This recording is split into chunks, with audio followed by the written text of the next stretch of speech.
ಒಟ್ಟು ವಿದ್ಯಾರ್ಥಿಗಳು ಎಷ್ಟು ರೀ 400. 240 ಹುಡುಗಿಯರು, 240 ಹುಡುಗಿಯರು. 400ರಲ್ಲಿ 240 ತೆಗೆದ್ರೆ 160 ಇರೋದು ಹುಡುಗರು. ಇವೆರಡು ಸೇರಿಸಿದ್ರೆ 400 ಬರಲೇಬೇಕು ನಮಗೆ. ಅದೇ ಒಟ್ಟು ವಿದ್ಯಾರ್ಥಿಗಳು.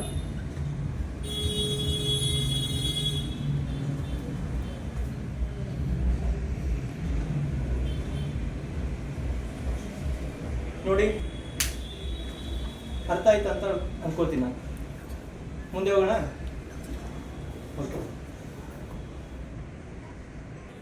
ಒಂದು ಶಾಲೆಯಲ್ಲಿ 40% ಹುಡುಗರಿದ್ದಾರೆ. ಕ್ವಶನ್, ಒಂದು ಶಾಲೆಯಲ್ಲಿ 40% ಹುಡುಗರಿದ್ದಾರೆ. ಆ ಶಾಲೆಯಲ್ಲಿರೋ ಹುಡುಗಿಯರ ಸಂಖ್ಯೆ 240. ಹಾಗಾದರೆ ಒಟ್ಟು ವಿದ್ಯಾರ್ಥಿಗಳ ಸಂಖ್ಯೆ ಎಷ್ಟು ಅಂತ ಕೊಟ್ಟಿದ್ದಾರೆ ಅವರು. ಒಟ್ಟು ವಿದ್ಯಾರ್ಥಿಗಳ ಸಂಖ್ಯೆ ಎಷ್ಟು? ಒಟ್ಟು ಅಂದ್ರೆ ಏನ್ರಿ? 100%. ಹುಡುಗರ ಸಂಖ್ಯೆ ಎಷ್ಟು ಹೇಳಿದ್ದಾರೆ ಅವರು? 40% ಇದ್ದಾರೆ ಅಂತ ಹೇಳಿದ್ದಾರೆ. 100% ಮೈನಸ್ 40% ಅಂದರೆ 60%.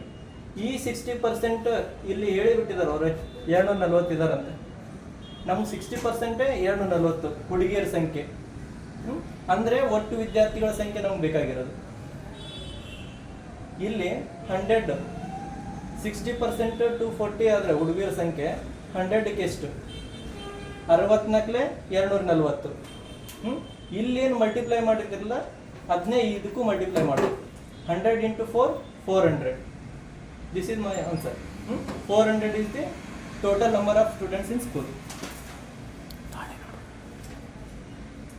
ಇಲ್ಲಿ ಇದನ್ನೇ ನಾವು ನಮ್ಗೆ ಕ್ಲಾರಿಫೈ ಮಾಡ್ಕೋಬೇಕು, ಇದು ನಾವು ಮಾಡಿರೋದು ಸರಿ ಐತೋ ಇಲ್ಲ ಅಂತ. ಹುಡುಗಿಯರ ಸಂಖ್ಯೆ ಅವರೇ ಹೇಳಿದ್ದಾರೆ ಆಲ್ರೆಡಿ. 60% ಅಂದರೆ 240 ಹುಡುಗಿಯರು ಇದಾರಂತ.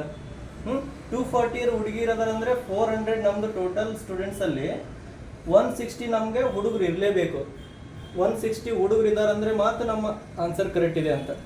ನೋಡಿ, 240 ಪ್ಲಸ್ 160 0 0 4 ಪ್ಲಸ್ 6 10 1 2 ಪ್ಲಸ್ 1 3 3 ಪ್ಲಸ್ 1 4 400 ಒಟ್ಟು ವಿದ್ಯಾರ್ಥಿಗಳ ಸಂಖ್ಯೆ.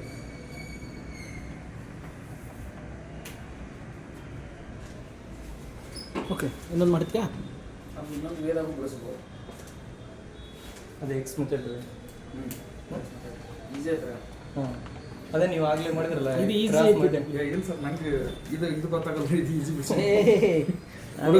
ಎಲ್ಲ ಮಾಡ್ತಾ ಇದು ಇಮಿಡಿಯೇಟ್ ಆಗಿ ತಗೊಂಡ್ಬಿಡ್ಬೋದಲ್ಲಪ್ಪ. ನಮ್ಗೆ ಶಾರ್ಟ್ ಕಟ್ಗಳು ಬೇಕು. ಇದು ಶಾರ್ಟ್ ಕಟ್ ಐತೆ ಸರ್. ಏನು ನೋಡ್ರಿ, ಲೆಂತಿ ಪ್ರೊಸೆಸ್ ಸರ್. ನೀವು ಹೇಳಿದ್ದೆ ಈಗ ಟೋಟಲ್ 40 ಹುಡುಗರು ಅದ. ಇದು ಟೋಟಲ್ 40% ಹುಡುಗರು ಅದಾರ ಸರ್. ಒಂದು ಊರದಾಗ 40 ಹುಡುಗರು ಅದಾರ ಅಂದ್ರೆ 60 ಹುಡುಗಿಯರು ಅದಾರ. 60 ಹುಡುಗಿಯರು ಅದಾರ ಸರ್. ಈಗ ಆಲ್ರೆಡಿ ಹುಡುಗಿಯರ ಸಂಖ್ಯೆ ಅಷ್ಟೇ ಸರ್, 240 ಐತ್ರಿ. ಹಂಗಂದ್ರೆ ಟೋಟಲ್ ವಿದ್ಯಾರ್ಥಿಗಳ ಸಂಖ್ಯೆ ಕ್ರಾಸ್ ಮಲ್ಟಿಪ್ಲಿಕೇಶನ್ ಮಾಡಿದ್ರೆ ಮಲ್ಟಿಪ್ಲಿಕೇಶನ್ ಎಲ್ಲ ಬೇಡ ಕಣಪ್ಪ. ಈ ಟೈಮ್ ಇಲ್ಲ ಈಗ. ಪಟ್ ಪಟ್ ಅಂತ ಹೇಳ್ಬಿಡ್ತಾರೆ. ನಿಮ್ಗೆ ಗೊತ್ತಿದೆಯಾ? ಇಲ್ಲ ಆನ್ಸರ್ ಹೇಳೋದಕ್ಕಿಂತ ಮುಂಚೆನೇ ನಿಮ್ಮ ಇದು ಮಾಡ್ಬಿಡ್ತಾರೆ. ಅದಕ್ಕೆ 21 ಅವ್ರು ಹೇಳಿದ್ರಲ್ರಿ ಬಿಂದು ಪಟ್ ಅಂತ ಹಾಕ್ಬಿಡ್ತಾರೆ. ಇಲ್ಲಿ ಮೇನ್ ಬೇಕಾಗಿರೋದು ನೀವು ಪದೇ ಪದೇ ಅದನ್ನೇ ಹೇಳ್ತಾ ಇರಬೇಕು. ಇದು ಬೇಸಿಕ್ ಮೆಥಡ್ ನಾವು ಹೇಳ್ಕೊಡ್ತಾ ಇದ್ವಿ. ಶಾರ್ಟ್ ಕಟ್ಗಳು ನಿಮ್ಗೆ ಗೊತ್ತಿದ್ರೆ ಅದನ್ನು ಫಾಲೋ ಮಾಡಿ. ಓಕೆ,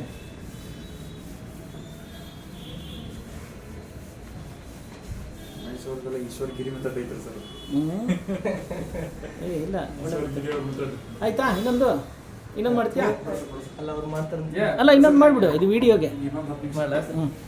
ಒಂದು ಲೆಕ್ಕ ಮಾಡಿ ಸಾಕು.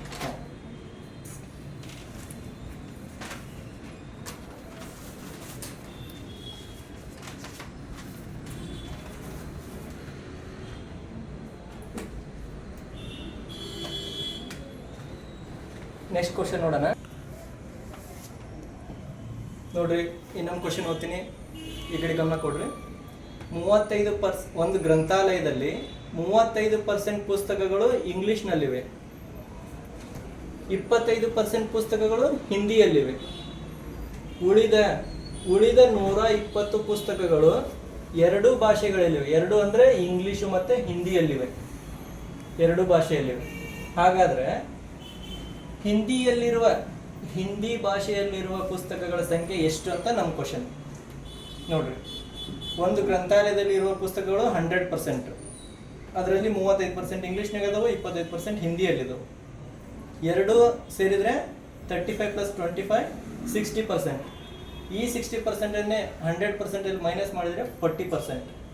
40% ಏನ್ರಿ ಇವು ನಮಗೆ 120 ಪುಸ್ತಕ, ಎರಡು ಭಾಷೆಯಲ್ಲಿರು. ಇದನ್ನೇ 40% 120, ಇದನ್ನೇ ಮಲ್ಟಿಪ್ಲೈ ಅಥವಾ ಡಿವಿಸಿಬಲ್ ಮಾಡ್ಬೋದು. ಆದರೆ ನಮ್ಗೆ ಇಲ್ಲೇ ಸುಲಭವಾಗಿ ಸಿಗುತ್ತೆ. 43 120 ಯಾವ್ದು ಕೇಳಿದ್ದಾರೆ? ಹಿಂದಿಗೆ ಹೇಳಿದ್ದಾರೆ. 25 3 75. ಇಲ್ಲಿ ಏನು ಮಲ್ಟಿಪ್ಲೈ ಮಾಡಿದ್ದೀವಲ್ಲ ಅದನ್ನೇ ಇಲ್ಲಿ ಮಾಡ್ಕೋಬೇಕು.